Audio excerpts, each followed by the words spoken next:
It was Mick Jagger's passion for blues that led him to start a band with childhood friend Keith Richards. Charlie Watts, Brian Jones and Bill Wyman also came on board the group they called the Rolling Stones, and their self-titled album was released in 1964. Swift success followed, and the Jagger-Richard penned songs The Last Time and Satisfaction topped the charts. But while the Stones' popularity soared, their drug use proved problematic, leading to arrests and Brian Jones' suicide. The Stones' exploits with backstage groupies were legendary, but in 1971, Jagger married activist and jet-setter Bianca Moreno Di Marcius at a ceremony in Saint-Tropez that became a media circus. The bride was 4 months pregnant with their daughter, Jade, at the time.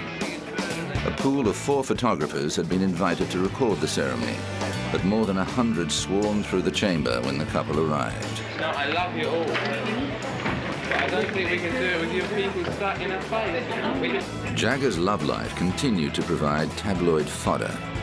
He left Bianca for model Jerry Hall in 1979, but the relationship ended after he fathered a child with another woman. The Stones' often risque lyrics were a concern to American censors. When the Stones appeared on the popular Ed Sullivan Show, Jagger was ordered to change the words "let's spend the night together" to "let's spend some time together." He compromised by mumbling the lyrics, later saying he subscribed to Fats Domino's credo that you should never sing the lyrics out very clearly. For more than 30 years, the Stones wowed audiences with their amazing live performances. Crowned rock satanic majesties, they delighted in pushing boundaries and upsetting the establishment. Jagger also embarked on a movie career, starring in Nicholas Roeg's Performance in 1968 and Tony Richardson's Ned Kelly in 1970. He appeared in several other films and started a production company, Jagged Films, in 1995 to pursue his own projects. They've included World War II spy thriller Enigma and a remake of the George Cukor classic, The Women. A wide reader, Jagger's interest in philosophy and literature give depth and resonance to his songwriting. For his solo albums, he's teamed up to write songs with the likes of Lenny Kravitz and Wycliffe Jean, producing a fusion of styles quite different from the Stones' usual oeuvre. And he collaborated with the Eurythmics' Dave Stewart to provide music for the remake of the film Alfie. For someone who spent his career living the sex, drugs and rock and roll cliché, Jagger has amazing endurance.